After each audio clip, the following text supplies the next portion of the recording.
आज 22% माइनॉरिटी के लोगों को कोई बात ही नहीं कर रहा है। हाईकोर्ट ने कहा कि 5% एजुकेशन में मुसलमानों को रिजर्वेशन दे सकते हैं, फिर क्यों नहीं मिल रहा है?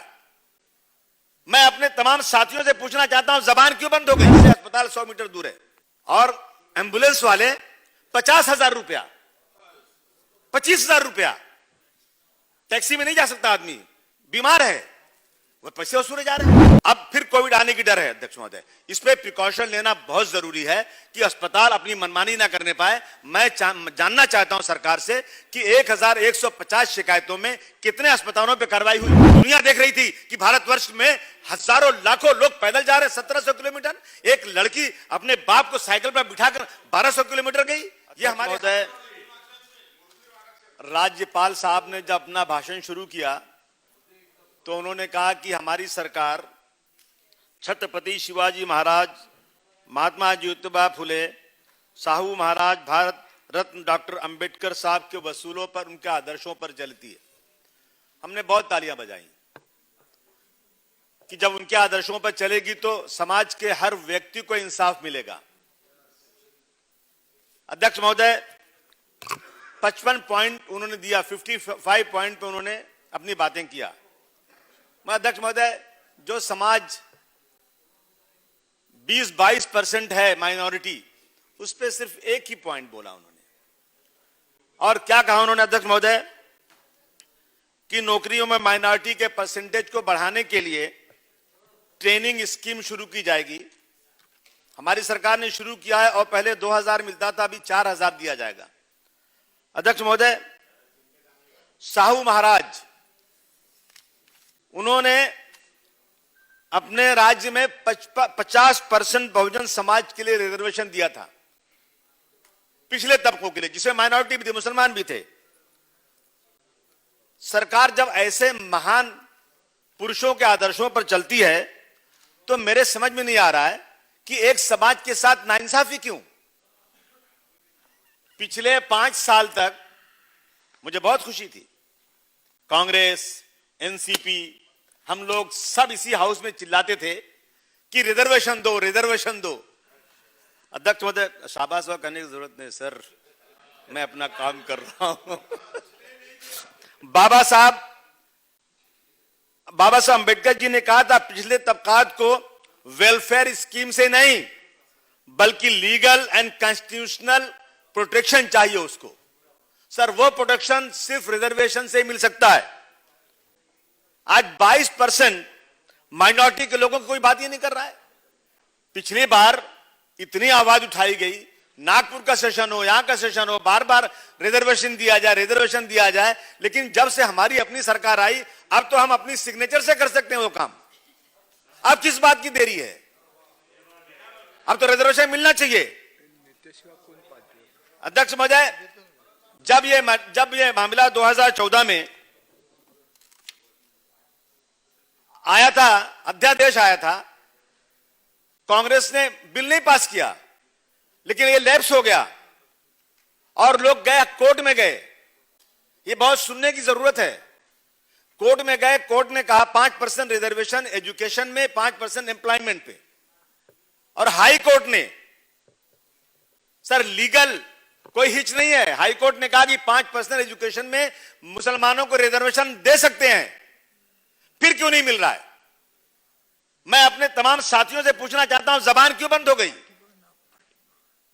मतलब एक समाज को दबाएंगे, एक समाज के साथ नाइंसाफी करेंगे, तभी आप सत्ता में आएंगे? ये बहुत गलत हो रहा है। अध्यक्ष महोदय, मैं मांग करना चाहता हूं कि इस सेशन के अंदर अब की बार ये बिल पास होना चाहिए। अध्यक्ष महोदय, इस देश के 13 राज्यों ने, बिहार जहां बीजेपी शामिल है नीतीश कुमार की सरकार के साथ, वहां भी एनआरसी और सीएए के खिलाफ हाउस के अंदर रेजोल्यूशन पास हुआ है कि हमारे राज्य में सीएए एनआरसी लागू नहीं होगी। मेरे मुख्यमंत्री जी ने भी कहा था, मैं डेलीगेशन लेकर गया था, सत्तार भाई सुन लो आप भी, और सबके सामने कहा था मेरे मुख्यमंत्री जी ने कि मेरे राज्य में सीएए एनआरसी लागू नहीं होगी। मैं हाथ जोड़ के निवेदन करना चाहता हूं कि इसी सेशन में उसको रेजोल्यूशन ला दो और कह दो कि भी हमारे यहां नहीं हो, कम से कम जो लोगों के अंदर एक भय है, एक डर है, वो डर उनका खत्म हो जाए। लड़ते रहेंगे, लड़ते रहेंगे। अध्यक्ष महोदय, अब बात हो रही थी कोविड की। अभी कोविड के लिए अभी जो है, हाँ ले रहे, आप चिंता ही मत कीजिए। अध्यक्ष महोदय, अभी मैं बता दूं कि कोविड में क्या प्रॉब्लम हुआ। अध्यक्ष महोदय, अब इन लोग के पास मत देखो।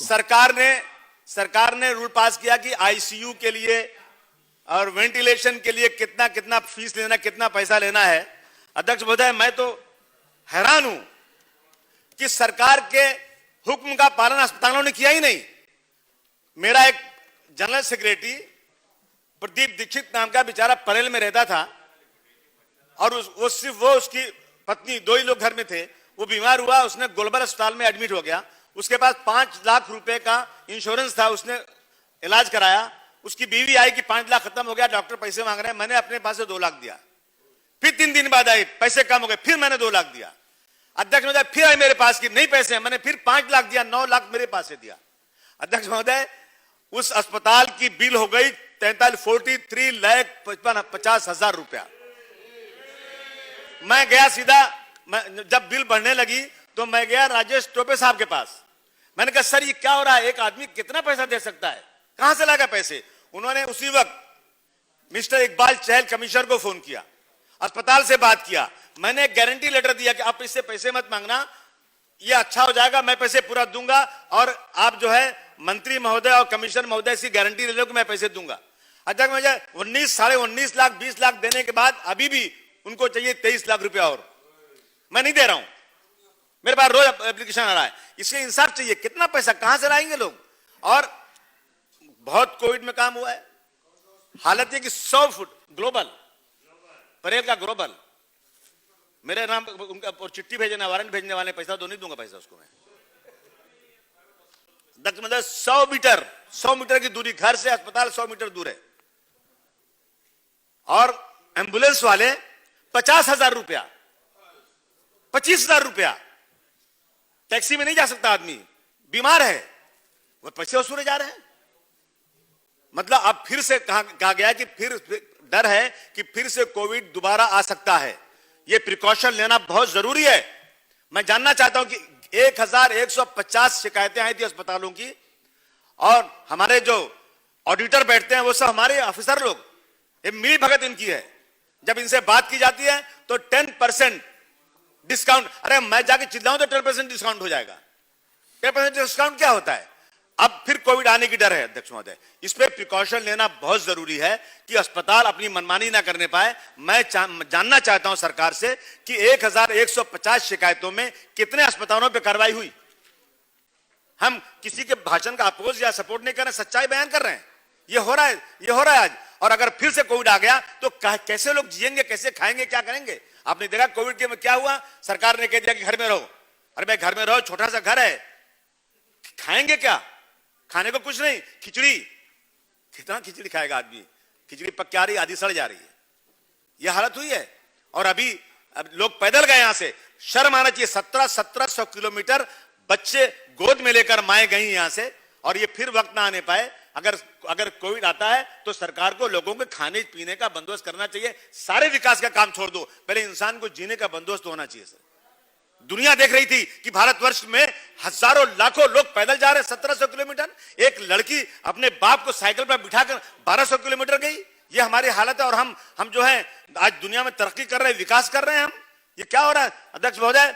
और दूसरी बात, इसमें कहा गया, धारावी की बात की गई, धारावी में तरक्की। मैडम बताइए आप, धारावी में जितने बड़े डॉक्टर थे मुंबई में, एमबीबीएस एमडी सब अंदर हुए थे, कोई बाहर आने को तैयार नहीं था।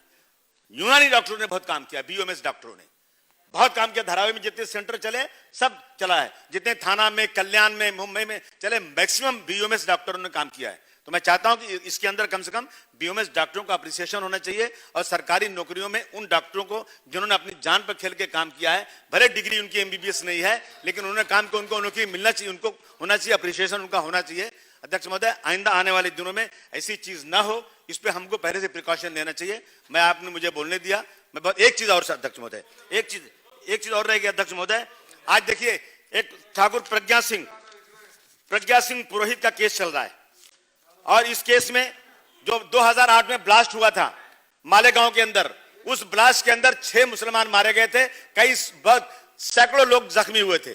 इसमें 2 चार्जशीट आई है, एक चार्जशीट एटीएस ने दिया है, दूसरी चार्जशीट एनआईए ने दिया है। रोहिणी सालियान नाम की पब्लिक प्रोसिक्यूटर ने खुलेआम प्रेस में कहा कि मुझे प्रेशर है कि मैं इसमें इनके जितने एक्यूज है प्रज्ञा सिंह पुरोहित पांडे और ये लोगों के खिलाफ मैं नरमी करूं, नरमी से जाऊं, और उसको निकाला गया प्रोसिक्यूशन से। अब एनआईए 162, सुनिए अध्यक्ष महोदय, बहुत सुनने की बात है, 162 गवाह जा चुके हैं, एक गवाह ने भी प्रज्ञा सिंह ठाकुर वगैरह के खिलाफ एक भी विटनेस नहीं लाया। मैं निवेदन कर रहा हूं कि एटीएस जिसने चार्जशीट बनाई थी, एटीएस कोर्ट में नहीं जा रही है, वकील परेशान है, सरकार एटीएस को भेजे, जो उन्होंने चार्जशीट बनाई है गवाहों को ले जाए ताकि इंसाफ हो सके और हमारे हेमंत करकरे साहब, शहीद हेमंत करकरे की रूह को शांति मिले कि मैंने जो काम किया था वो सही किया था। लेकिन कुछ लोगों की ये नीयत है कि इन सबको छोड़ दिया जाए, इंसाफ बरकरार रहना चाहिए इस देश का, महाराष्ट्र में, ये मेरी मांग है। बहुत धन्यवाद, आपने बोल लिया था, बहुत शुक्रगुजार आपका।